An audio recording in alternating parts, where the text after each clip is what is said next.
Halo semuanya, saya akan bahas mengenai pergerakan Bitcoin dan altcoin. Ini mungkin video ini agak cukup sedikit panjang karena pembahasannya lebih kompleks karena Bitcoin saat ini bisa dikatakan tidak baik-baik saja.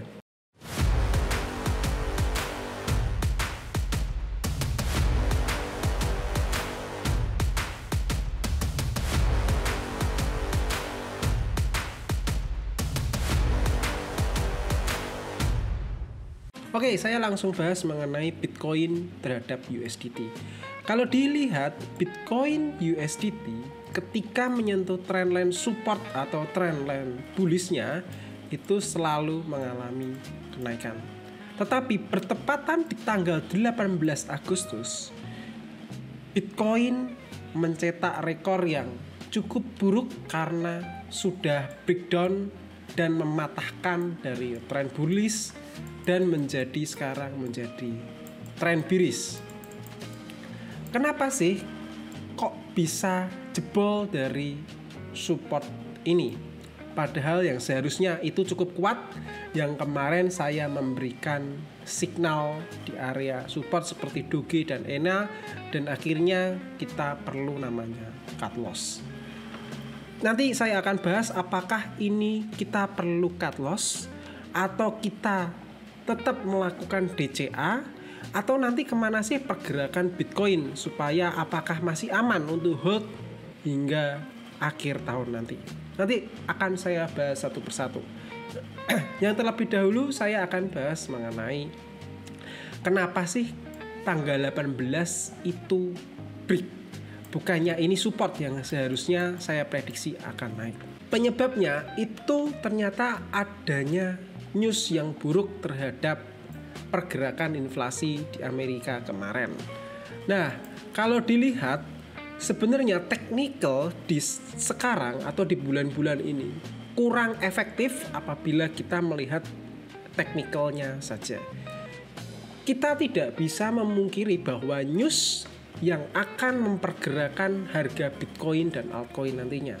Kenapa seperti itu? Karena semua sekarang tanda kutip FOMO terhadap news mengenai rate cut yang akan dilangsungkan di bulan September. Nah, apakah rate cut itu terjadi? Apa dampaknya? Kalau rate cut itu terjadi bulan September, kalian tutup mata, kalian beli instan atau HK atau hajar kanan. Beli instan aja nggak ada masalah. Kalau rate cut di bulan September itu akan terjadi. Nah, apabila bulan September nanti rate cut tidak terjadi, itu waktunya kita jual. Nah, kenapa saya bisa bilang begitu? Semua ini FOMO karena terjadinya rate cut dari Jerome Powell. Keputusannya semua di Jerome Powell. Tidak ada satupun yang tahu mengenai rate cut itu akan terjadi atau tidak. Nah, kalau berdasarkan presentase itu kalian bisa lihat di sini. Rate cut itu masih mungkin terjadi itu hingga 84%. Nah, saya perlu flashback terlebih dahulu. Kenapa rate cut itu penting? Dan kenapa sih Bitcoin di tanggal 18 Agustus itu mengalami penurunan? Jadi di tanggal 18 Juli Bitcoin dan altcoin itu mengalami kenaikan karena adanya presentase dari rate cut yang meningkat. Jadi itu yang menyebabkan kemarin Bitcoin dan altcoin itu mengalami kenaikan karena presentasenya naik. Di tanggal 18 Agustus itu presentasenya turun dari 94% ke 82% yang menyebabkan kepanikan bahwa rate cut kemungkinan bisa saja tidak terjadi, yang menyebabkan semua panik dan menjual Bitcoin maupun altcoin, yang menyebabkan market itu crash. Karena apa? Sebelumnya itu ada pembahasan PPI mengenai inflasi di US, yang jadi orang-orang menilai bahwa tidak mungkin terjadinya rate cut di bulan September yang menyebabkan presentasenya itu turun, dan orang berspekulasi bahwa di bulan September tidak akan terjadinya red cut. Tetapi per hari ini saya record di tanggal 20, ada berita bagus lagi bahwa red cut bisa terjadi pemotongan hingga suku bunga hingga 3 kali, sehingga presentasenya naik kembali yang menyebabkan ada rebound sedikit.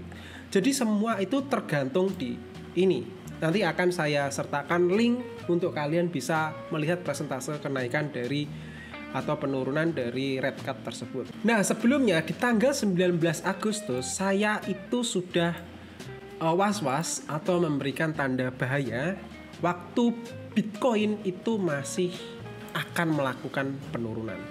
Saya bilang bahwa sebenarnya Bitcoin itu sudah bagus closing di atas.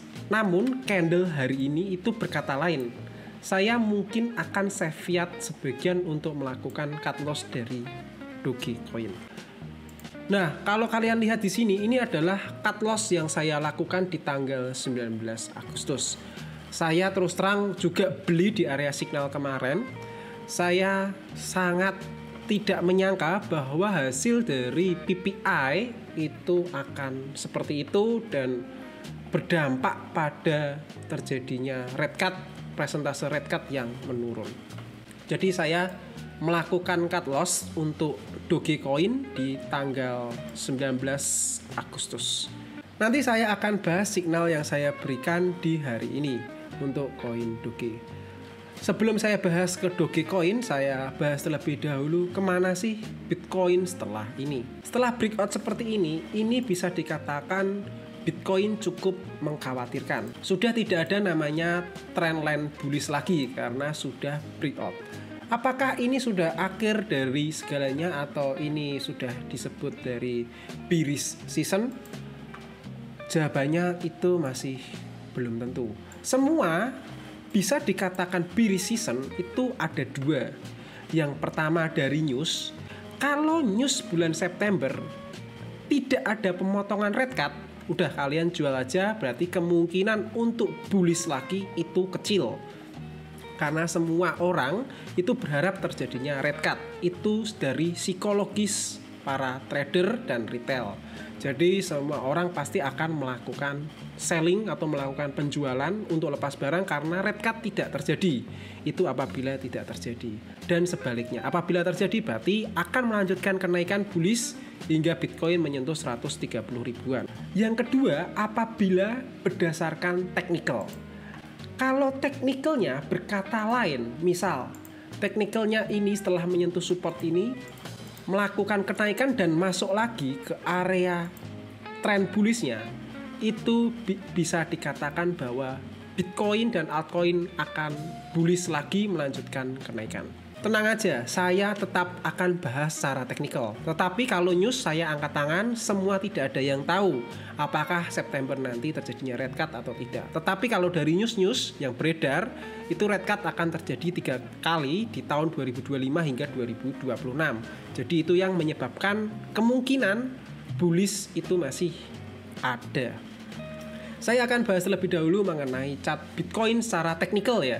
Kalau secara teknikal, yang pernah saya share di grup Telegram bahwa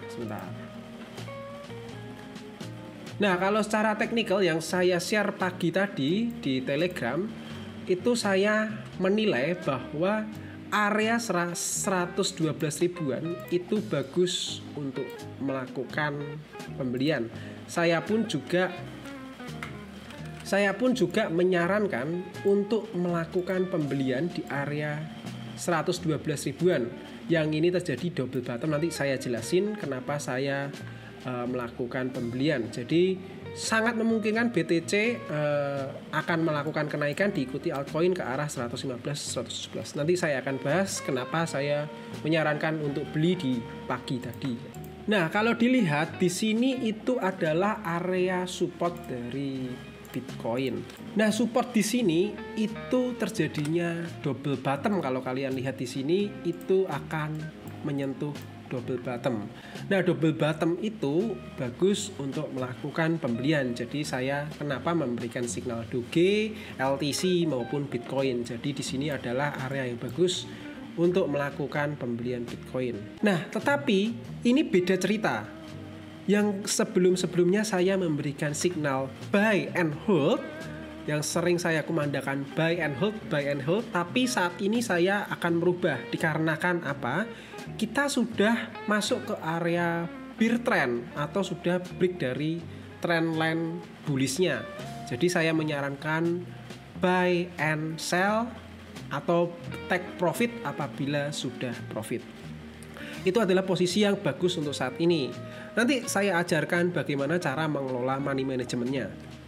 Nah, yang perlu dibahas adalah mengenai kemana sih Bitcoin habis ini setelah menyentuh supportnya. Kalau dilihat setelah terjadinya break, itu Bitcoin akan menyentuh area support dan akan melakukan kenaikan. Kemungkinan akan melakukan testing kembali di area 117 ribuan untuk menyentuh area Fibo di 0,382 hingga 0,5. Jadi ini adalah mungkin ada rebound sedikit dari Bitcoin. Jadi kalian manfaatkan saja untuk kenaikan dari Bitcoin ini karena di sini ada support. Jadi support ini juga bisa dikatakan support terdekat atau support bagus dari Bitcoin. Jadi kemungkinan akan melakukan kenaikan untuk testing di Fibo. Jadi kalian ingat posisi yang terbaik adalah buy and sell untuk saat ini. Sampai ada berita red cut bahwa itu akan terjadi, maka berubah menjadi buy and hold atau buy instant and hold. Itu adalah ketika terjadinya news. Kalau technical sudah dipastikan ini buruk atau termasuk bear market. Untuk koin Doge saya sudah menyarankan untuk melakukan pembelian koin Doge. Nah, saya akan bahas bagaimana cara melakukan pembelian yang baik atau melakukan DCA atau cicil dari Dogecoin. Misal kalian 70% masih pegang altcoin dan sisanya berupa fiat. Nah, kalian tinggal bagi saja. Dan 30%-nya masih berupa fiat. Jadi nanti kalian bagi saja fiatnya. Misal di sini kalian bagi dari fiat, misal di sini masuk 30% fiat dan 70% berupa fiat. Jadi kalian tinggal bagi saja fiatnya ke area ini. Beli 0,21 dengan proporsi 30% dan sisanya 70% atau 60% sisakan fiat untuk beli di area 1,95. Kenapa saya menyarankan seperti itu? Kita tidak akan pernah tahu news kedepannya itu seperti apa. Kalau berdasarkan technical, 0,21 ini itu udah bagus berdasarkan technical. Tetapi kita tidak ada yang tahu, tiba-tiba besok hari Jumat ada news lagi, red cut presentasenya turun lagi. Kita juga nggak tahu. Jadi kalian tinggal bagi saja. Oke, saya juga sudah melakukan pembelian yang pernah saya share di Telegram. Saya sudah melakukan pembelian di area 0,21. Sebetulnya saya juga sudah bilang bahwa Doge akan ke arah 0,21. Itu di 9 Agustus. Di 19 Agustus saya juga sudah wanti-wanti untuk melakukan cut loss atau melakukan save fiat dengan menjual Doge yang saya miliki itu 20%. Karena saya prediksi Doge akan ke area ini dan hari ini sudah menyentuh 0,21. Dan semoga market akan masih baik-baik saja. Saat ini persentase dari kepemilikan saya itu 70% masih altcoin, 30% sekarang berupa fiat setelah kemarin melakukan cut loss. Jadi saat ini adalah waktunya untuk cicil dan saya sudah melakukan pembelian sebagian dari Dogecoin. Jadi semoga ada news baik dari Red Cut. Sampai jumpa di next video. Ini adalah outlook dari Bitcoin dan Dogecoin.